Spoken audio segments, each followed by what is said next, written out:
Welcome to Nanak classes. दोस्तों, Nanak classes के YouTube channel पे आपका स्वागत है। आज राजस्थान जीके की क्लास नंबर 111 नंबर क्लास हम चर्चा करने जा रहे हैं। प्रतिदिन 50 क्वेश्चनों की ये क्लास राजस्थान जीके की, जिसमें हमारे सवाल आपके जवाब की रोज शाम 9 बजे आपको मिलती है। स्टार्ट करते हैं आज के मोस्ट इंपॉर्टेंट वो 50 क्वेश्चन जो परीक्षा की दृष्टि से इंपॉर्टेंट है। जल्दी से वीडियो को लाइक कर दो, शेयर कर दो। अगर आप चैनल पे नए हैं तो इसको सब्सक्राइब कर लो।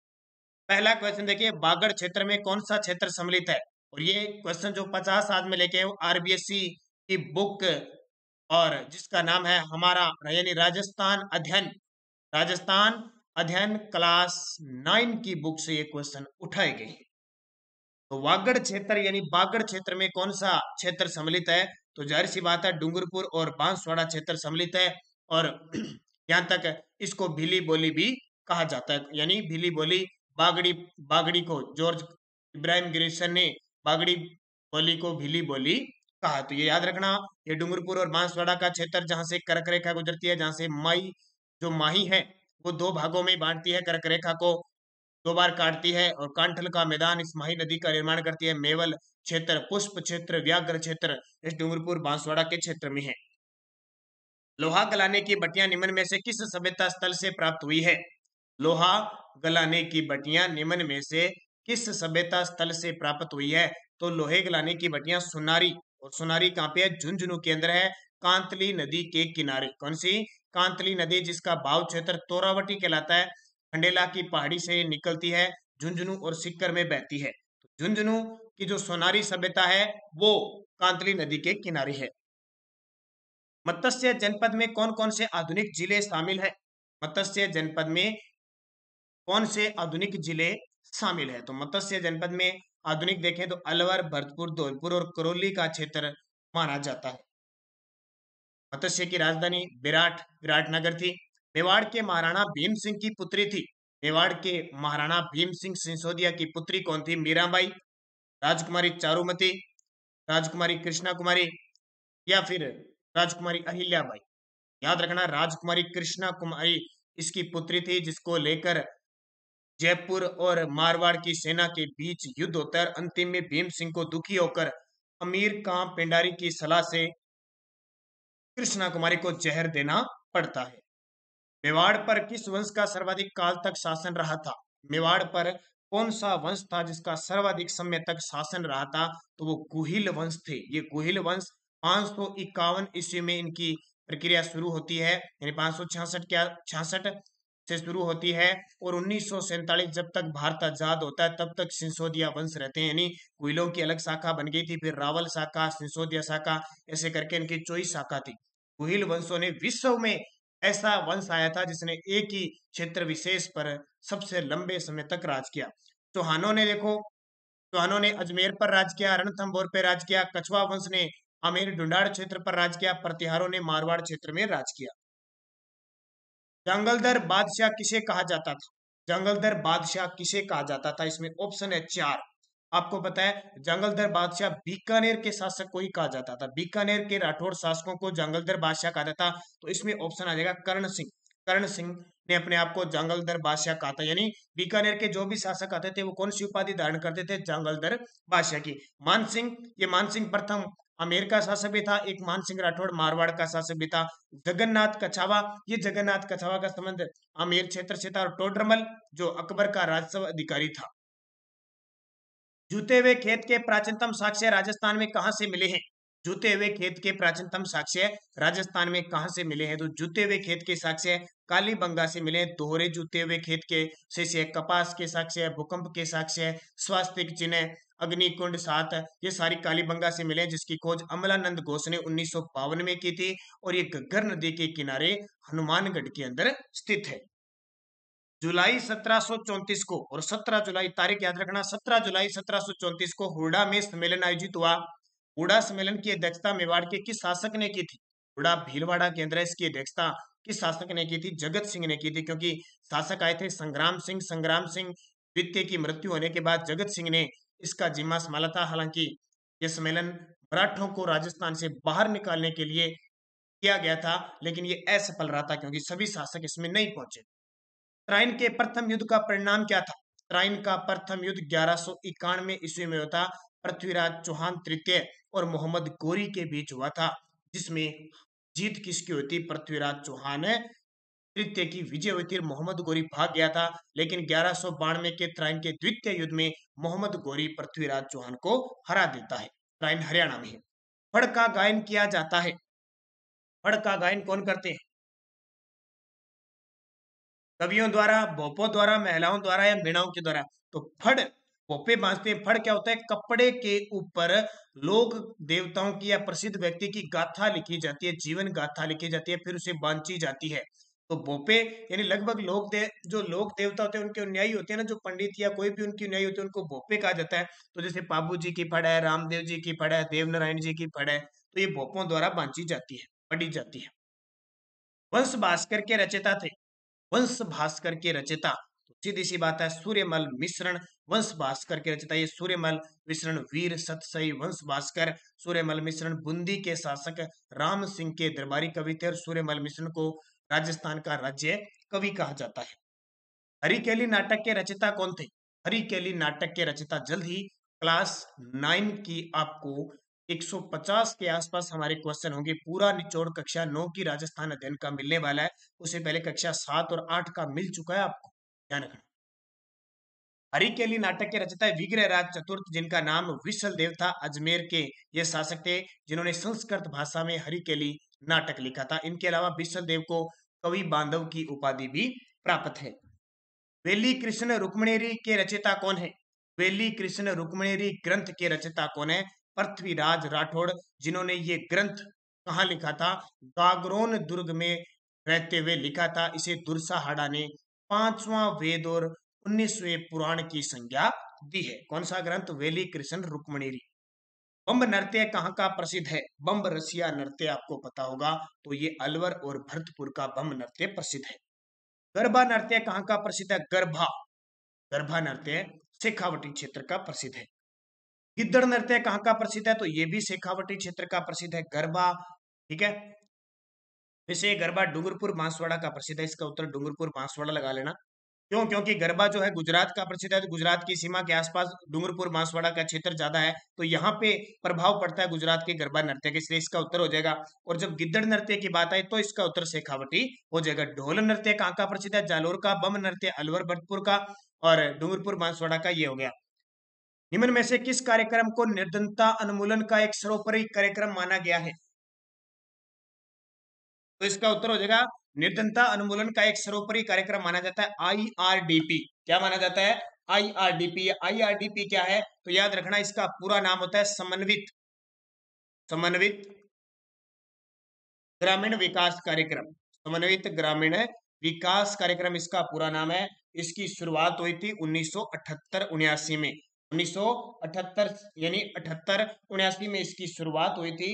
इसमें जो लघु कृषक है उनको 25% सब्सिडी मिलती है। सीमांत कृषक है, जो खेती हर मजदूर है, ग्रामीण कारीगर है, उनको 33%, और जो अनुसूचित जनजाति के जो लोग हैं उन्हें 50% सब्सिडी दी जाती है। तो ये IRDP समन्वित ग्रामीण विकास 1978-79 में चला।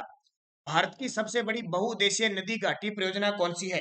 भारत की सबसे बड़ी बहुउद्देशीय नदी घाटी परियोजना कौन सी है? तो भाखड़ा नागल परियोजना। इसके बारे में आप बहुत बार पढ़ते हो जब भारत के दृष्टिकोण से इसकी बात होती है। भाखड़ा नागल परियोजना जो पंजाब, हरियाणा और राजस्थान इस परियोजना में शामिल है। कौन सा? पंजाब, हरियाणा और राजस्थान। इस परियोजना से हमारे राजस्थान में श्री गंगानगर, बीकानेर और चूरू के रतनगढ़ को लाभ मिलता है। मनरेगा का शुभारंभ कब हुआ? बहुत ही खास है, और कितने लोगों को ये रोजगार दे रहा है मनरेगा। इसकी शुरुआत कब हुई? मनरेगा, पहले इसका नाम था नरेगा, अब ये क्या बन गया? मनरेगा बन गया। 2005 में एक अधिनियम बना था, 2006 में इसकी शुरुआत हुई थी। 2 फरवरी 2006 से इसकी शुरुआत हुई थी। ध्यान रखना, डॉक्टर मनमोहन सिंह जी उस समय हमारे प्रधानमंत्री थे। इसकी शुरुआत हुई थी 2008 से पूरे भारत में लागू हो गया। यानी 2006 में तो ये सिर्फ 200 जिलों में लागू हुआ था, लेकिन 2008 में संपूर्ण भारत में लागू हो गया। और 2 अक्टूबर 2009 को इसका नरेगा से नाम बदलकर महात्मा गांधी के नाम पर मनरेगा हो गया। और आपसे पूछिए राजस्थान में इसकी शुरुआत कब हुई थी? तो राजस्थान में इसकी शुरुआत उदयपुर से हुई थी 2006 में। राजस्थान में अंतर्राष्ट्रीय हवाई अड्डा है। राजस्थान में अंतर्राष्ट्रीय हवाई अड्डा कौन सा? एकमात्र राजस्थान में अंतर्राष्ट्रीय हवाई अड्डा है, वो है कौन सा? तो राजस्थान का एकमात्र जो अंतर्राष्ट्रीय हवाई अड्डा है वो सांगानेर जयपुर के अंदर है, जिसकी स्थापना 2005 में हुई थी और पहली फ्लाइट 2006 को गई थी दुबई के लिए। और भारत का 14वां ये अंतर्राष्ट्रीय हवाई अड्डा है।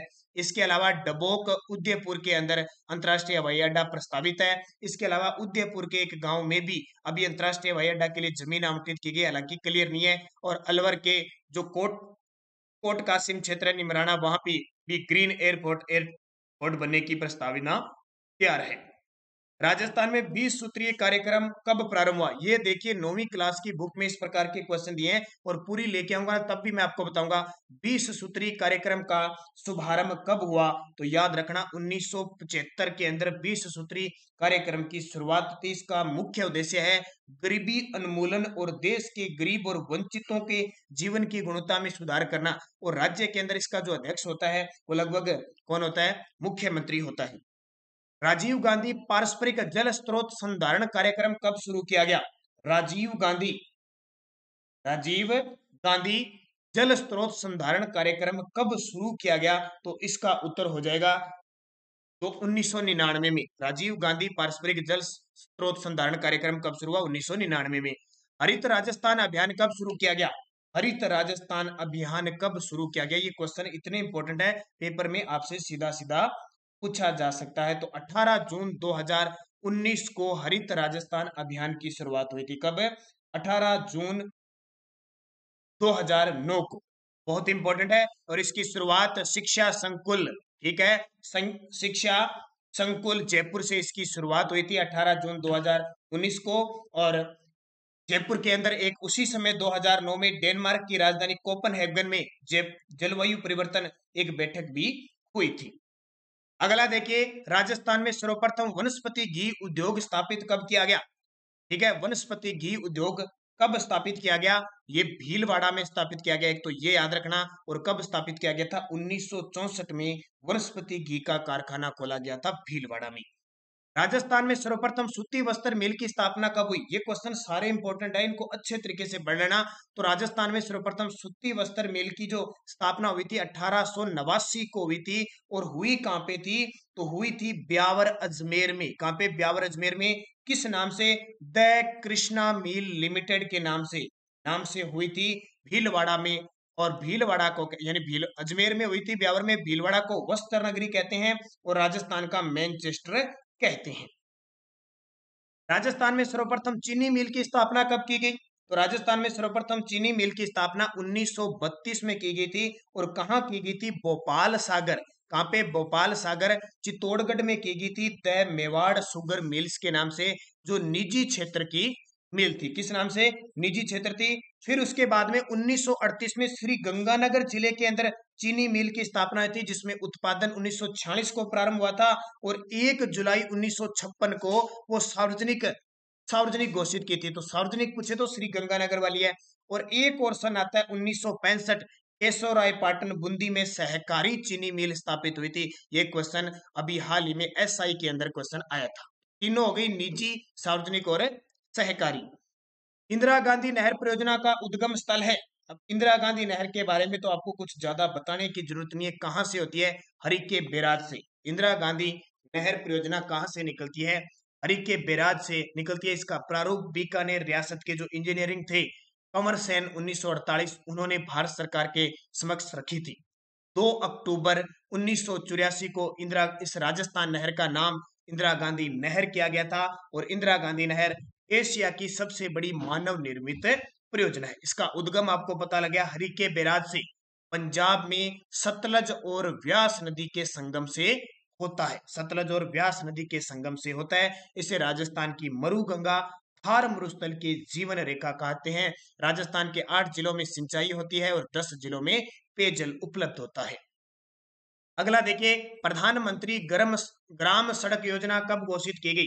प्रधानमंत्री ग्राम सड़क योजना कब शुरू होगी? उस समय प्रधानमंत्री थे हमारे अटल बिहारी वाजपेयी जी। उनका जो जन्म दिवस आता है वो 25 दिसंबर को आता है, इसलिए 25 दिसंबर 2000 में प्रधानमंत्री ग्राम सड़क योजना की शुरुआत हुई थी। अच्छा क्वेश्चन है, याद रखना।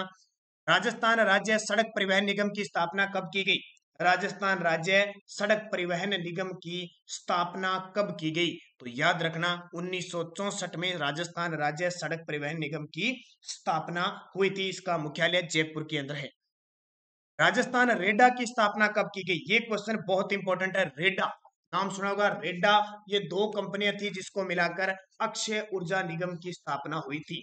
रेडा की स्थापना यानी रेडा की स्थापना हुई थी 1985 में। 21 जनवरी 1985 को रेडा की स्थापना हुई थी। और रेडा और इसके अलावा आरपीसीएल जो है, इसकी स्थापना 1995 में, रेडा की 1985 में, दोनों को मिलाकर सन 2002 में अक्षय ऊर्जा निगम की स्थापना हुई थी। मेवात क्षेत्र विकास योजना कब शुरू की गई? मेवात क्षेत्र विकास योजना, और ये क्वेश्चन तो मैं आपको कई बार बता चुका हूं, फिर भी लगातार आपके सामने आ रहा है, तो ये क्वेश्चन कभी गलत मत करना। मेवात क्षेत्र का नाम आते ही अलवर भरतपुर करना है आपको। और 1987-88 में इसकी शुरुआत हुई थी।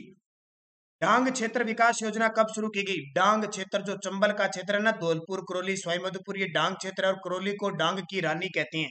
तो डांग क्षेत्र विकास जो योजना शुरू हुई थी वो 1995-96 में हुई थी। कब? 1995 में। और एक योजना और याद रखना, अपना गांव अपना काम योजना, क्योंकि 9वीं क्लास की आरबीएसई की बुक में दी हुई है। अपना गांव अपना काम योजना की शुरुआत जनवरी 1991 को हुई थी। ये क्वेश्चन इंपॉर्टेंट है, और पूरा मैं जब निचोड़ लेके आऊंगा तो भी वहां क्वेश्चन आपको कराऊंगा ताकि दोबारा आप रिपीट कर सको। अंत्योदय अन्न योजना की शुरुआत कब हुई? अंत्योदय अन्न योजना, जिसको अंग्रेजी में कहते हैं AAY, अंत्योदय अन्न योजना की शुरुआत सन 2000 में हुई थी। यह योजना गरीब परिवार में सबसे गरीबों को खाद्य सुरक्षा उपलब्ध करवाने का काम करता है। और इसमें गेहूं और चावल का जो केंद्रीय निगमन मूल्य है वो 2 रुपए गेहूं का है और चावल का 3 रुपए प्रति किग्रा है। और बहुत बड़ी विडंबना की बात है, इसमें इस प्रकार के लोग खाद्य सुरक्षा का फायदा उठाते हैं जिनको बिल्कुल जरूरत नहीं है, यानी जो बीपीएल परिवार उनको ये सुविधा थी। लेकिन आज भारत के अंदर, राजस्थान के अंदर ऐसी सिस्टम चला है कि जिनको जरूरत नहीं है वो भी इसका फायदा उठा रहा है, जिस कारण ये सबसे बड़ी समस्या है कि हम बेरोजगारी का सामना करते हैं, हमें रोजगार नहीं मिल पाता और हम विकास की जो दर है हमारी बढ़ नहीं पाती, क्योंकि जो मुख्य जिसको जरूरत है ना उसको ये मिल नहीं पाता। राष्ट्रीय ग्रामीण आजीविका मिशन का नाम बदलकर दीनदयाल अंत्योदय योजना, राष्ट्रीय आजीविका मिशन कब किया गया? ठीक है, एक योजना है आजीविका, राष्ट्रीय ग्रामीण आजीविका मिशन का नाम दीनदयाल अंत्योदय योजना, राष्ट्रीय आजीविका मिशन कब किया गया? तो इसका उत्तर हो जाएगा 2015 के अंदर। जो राष्ट्रीय ग्रामीण आजीविका मिशन थी ना, उसका नाम, यानी इसको कहते थे SGSY, इसका नाम बदलकर अंत्योदय योजना कर दिया। यानी क्या कर दिया? दीनदयाल अंत्योदय योजना कर दिया। ये जो योजना थी राष्ट्रीय ग्रामीण आजीविका मिशन, जिसको कहते हैं NRLM, ठीक है, NRLM कहते हैं, SGY कहते हैं, इसका नाम 2015 में कर दिया। ठीक है ये सारी रोजगार के क्षेत्र में सब रोजगार उपलब्ध करवाना इनका नाम है। अगला, ग्रामीण युवाओं को सब रोजगार के लिए प्रशिक्षण योजना ट्राइसम कब शुरू की गई? इसका नाम आपने सुना होगा, ये नाम भी सुना होगा आपने, TRYSEM, कब शुरू की गई? इसका पूरा नाम है ग्रामीण युवाओं को सब रोजगार के लिए प्रशिक्षण योजना। इसको याद रखना। इसकी जो शुरुआत हुई थी ये हुई थी 1979 में। कब हुई थी? 1979 में। इसमें क्या है कि 18 से 35 वर्ष तक के जो ग्रामीण निर्धन युवाओं को रोजगार हेतु प्रशिक्षण प्रदान करने के लिए प्रारंभ की गई, याद रखना। इसके अलावा एक और भी योजना चलती है जैसे IRDP, इसके अंदर कई योजनाएं शामिल हो जाती है। समन्वित ग्रामीण विकास कार्यक्रम IRDP की शुरुआत कब से हुई? यह भी आपको बताया, समन्वित ग्रामीण विकास कार्यक्रम IRDP की शुरुआत कब से हुई थी? तो इस योजना की जो शुरुआत हुई थी IRDP, अभी बताया था ना, 1978-79 में इसकी शुरुआत हुई थी IRDP। ठीक है, ये आराम से देख लेना, स्क्रीनशॉट लेना, क्योंकि ये पेपर में पूछे जाते हैं सीधे सीधे, और योजना बहुत ही खास है सारी। अगला, सूखा संभावित क्षेत्र कार्यक्रम DPAP की शुरुआत कब हुई?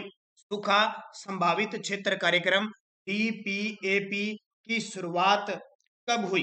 तो इसकी शुरुआत जो DPAP है, इसका पूरा नाम है सूखा संभावित क्षेत्र कार्यक्रम, 1973-74 में इसकी शुरुआत हुई थी। इसका जो उद्देश्य है वो सूखा संभावित क्षेत्र की अर्थव्यवस्था को सुधारना इसका मुख्य उद्देश्य है। पुलिस प्रशासन का मुखिया कौन होता है? तो पुलिस प्रशासन का जो मुख्य होता है वो पुलिस महानिदेशक होता है। और पुलिस महानिदेशक वर्तमान में हमारे मोहन लाल लाठर है, ध्यान रखना। मुख्यमंत्री जो गृह मंत्री होता है वो सबसे बड़ा पुलिस प्रशासन का अधिकारी होता है। मुख्यमंत्री के अधीन सबसे बड़ा अधिकारी कौन होता है?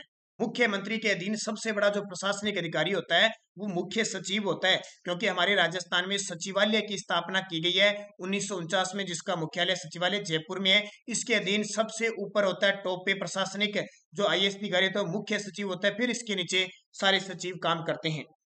राज्यपाल की नियुक्ति कौन करता है? तो राज्यपाल की नियुक्ति हमेशा राष्ट्रपति करता है, लेकिन राज्यपाल को जो शपथ दिलाता है वो राज्यपाल को शपथ उस राज्य का मुख्य न्यायाधीश, हाईकोर्ट का मुख्य न्यायाधीश दिलाता है। राज्यपाल त्याग पत्र भी राष्ट्रपति को देता है। राज्यपाल राष्ट्रपति के प्रसाद प्रशांत ही कार्य करता है। वैसे सामान्य कार्यकाल इसका 5 वर्ष है। वर्तमान में हमारे राजस्थान के 21वें राज्यपाल है कलराज मिश्र। मुख्यमंत्री की नियुक्ति कौन करता है? ये आसान क्वेश्चन है, लेकिन फिर भी आपके छोटे छोटे पेपर है ना, वनपाल, वन रक्षक, बीएसटीसी, राजस्थान पुलिस, इनमें आते ही आते हैं फिक्स है। बहुत सारे विद्यार्थियों को तो इस बात का पता नहीं होता है। तो मुख्यमंत्री की नियुक्ति हमेशा कौन करता है? राज्यपाल करता है। विधानसभा में बहुमत दल के नेता को मुख्यमंत्री नियुक्त किया जाता है। मुख्यमंत्री को शपथ कौन दिलाता है? वो भी राज्यपाल। मुख्यमंत्री त्याग पत्र किसे देता है? उसे वो भी राज्यपाल को देता है। राजस्थान दिवस कब बनाया जाता है? कितना आसान क्वेश्चन है। 30 मार्च को राजस्थान दिवस बनाया जाता है, क्योंकि आपको पता होगा 30 मार्च 1949 को लगभग राजस्थान का निर्माण हो गया था। वहां से 30 मार्च का राजस्थान दिवस बनाते हैं। और हम 1 नवंबर को राजस्थान स्थापना दिवस बनाते हैं। 1 नवंबर को राजस्थान स्थापना दिवस बनाते हैं, क्योंकि इस दिन राजस्थान 1 नवंबर 1956 को पूर्ण रूप से तैयार हो चुका था। अजमेर मेरवाड़ा के एकमात्र मुख्यमंत्री कौन थे? अजमेर मेरवाड़ा के एकमात्र मुख्यमंत्री। अब ये एकमात्र मुख्यमंत्री क्यों हुए? क्योंकि अजमेर मेरवाड़ा था अंग्रेजों के समय केंद्र शासित प्रदेश, और उसके बाद में जैसे ही भारत आजाद हुआ तो केंद्र शासित प्रदेश में विधानसभा काम करने लगी, जिसको कहते थे धारा सभा, और इसमें 30 सीटें थी। और इस धारा सभा का जो बहुमत दल का नेता एक मुख्यमंत्री बने थे वो हरिभाऊ उपाध्याय बने थे। अजमेर मेरवाड़ा का राजस्थान में विलय कब हुआ था? तो अजमेर मेरवाड़ा केंद्र शासित प्रदेश था। ये 1 नवंबर 1956 को राजस्थान केंद्र विलय होते हुए राजस्थान के 7 चरण, जिसमें पूरे होते हैं 8 वर्ष 7 माह में, यहाँ कंप्लीट हो जाते हैं। राजस्थान सरकार ने 2009 में पंचायती राज और नगरीय शासन में महिलाओं को कितने प्रतिशत आरक्षण दिए जाने का प्रावधान किया है? क्योंकि 2009 के अंदर और 1959 की जब चर्चा करते हैं तो कितने वर्ष हो जाते हैं? 50 वर्ष पूरे हो जाते हैं। इस 50 वर्ष के उपलक्ष्य में, ठीक है, राजस्थान ने पंचायती राज महिलाओं में 50% आरक्षण की प्रावधान किया है। जिला परिषद प्रशासन का अधिकारी कौन होता है? जो जिला परिषद होती है ना, पंचायत जो ग्राम पंचायती राज व्यवस्था के 3 भाग है। सबसे बड़ा जिला परिषद, जिला स्तर पर। तो जिला परिषद का जो मुखिया होता है वो जिला प्रमुख होता है। जो प्रशासनिक अधिकारी होता है वो मुख्य कार्यकारी अधिकारी होता है, जिसको कहते हैं सीओ। क्या कहा जाता है? सीओ कहा जाता है। और विकास अधिकारी पंचायत समिति का प्रशासनिक अधिकारी होता है। और ग्राम सेवक किसका होता है? ग्राम पंचायत का, जिसका अभी हाल ही में वैकेंसी भी आई हुई है। राजस्थान सरकार ने 2009 में पंचायती राज और नगरीय शासन में अन्य पिछड़ा वर्ग को कितने प्रतिशत आरक्षण प्राप्त है? तो राजस्थान सरकार द्वारा 2009 में पंचायती राज और नगरीय शासन में 21% प्राप्त है ओबीसी के लिए। संपूर्ण राज्य को पुलिस प्रशासन की दृष्टि से कितने रेंज में विभक्त किया गया है? देखिए, संपूर्ण राज्य को पुलिस प्रशासन की दृष्टि से कितने रेंज में विभक्त किया गया है? तो कितने रेंज में? याद रखना, 8 रेंज में विभक्त किया गया। कितने? 8 रेंज। ये रेंज है कहाँ पे? अजमेर के अंदर है, बीकानेर में है, भरतपुर में है, जयपुर में है। ठीक है, रेंज प्रथम एक जयपुर रेंज द्वितीय के नाम से प्रसिद्ध है, एक जोधपुर में है, एक कोटा में, एक उदयपुर में। और इसका जो मुख्य अधिकारी होता है वो आईजी होता है, जिसको कहते हैं पुलिस महानिरीक्षक कहते हैं। और टोटल राजस्थान का जो पुलिस प्रशासन है, और आपसे पूछे पुलिस जिला कितने हैं राजस्थान में, तो पुलिस जिला है 46। कितने पुलिस जिले? 46 है। और पुलिस प्रशासन की दृष्टि से अलग अलग भाग इनके बांटे जाते हैं। संविधान के किस अनुच्छेद के तहत मुख्यमंत्री की नियुक्ति राज्यपाल करेगा, यानी करता है? किस अनुच्छेद के तहत मुख्यमंत्री की नियुक्ति राज्यपाल करता है? तो अनुच्छेद 164 के तहत। अनुच्छेद 163 में क्या है कि राज्यपाल को उसके कार्यों और सहायता परामर्श देने के लिए एक राज्य मंत्री परिषद होगी, जिसका मुख्यमंत्री होगा। और मुख्यमंत्री की नियुक्ति विधानसभा में बहुमत दल के नेता को मुख्यमंत्री नियुक्त करता है राज्यपाल, संविधान के अनुच्छेद 164 में। मुख्यमंत्री किसको नियुक्त किया जाता है? जिसकी आयु 25 वर्ष और विधानसभा या किसी राज्य में विधान परिषद है तो उसका सदस्य हो, न हो तो 6 महीने के अंदर उसे सदस्यता ग्रहण करनी होती है। अनुच्छेद 156 क्या कहता है कि राज्यपाल का कार्यकाल 5 वर्ष होता है। जब वित्तीय वर्ष में सरकार की राजस्व आय से कम होती है तो उसे क्या कहते हैं। ये काफी कंफ्यूज है ना आपके, कि जब वित्तीय वर्ष में सरकार की राजस्व आय से ये राजस्व आय राजस्व व्यय से कम होती है, व्यय है ये, कम होती है तो उसे हम क्या कहते हैं, राजस्व घाटा कहते हैं। नाम सुने ना, राजस्व घाटा, राजकोषीय घाटा, राजस्व प्राप्ति, ये राजस्व व्यय क्या होते हैं। तो ध्यान रखना, राजस्व घाटा तो क्या हो गया, जब वित्तीय वर्ष जो होता है सरकार की राजस्व व्यय से कम होती है तो घाटा होता है। राजकोषीय घाटा क्या होता है, जब सरकार की आमदनी उसके खर्चों से कम हो जाती है, यानी आमदनी कम होती है, खर्चे ज्यादा होते हैं, तो इस अंतर को पूरा करने के लिए सरकार को उधार लेना होता है, वो राजकोषीय घाटा होता है।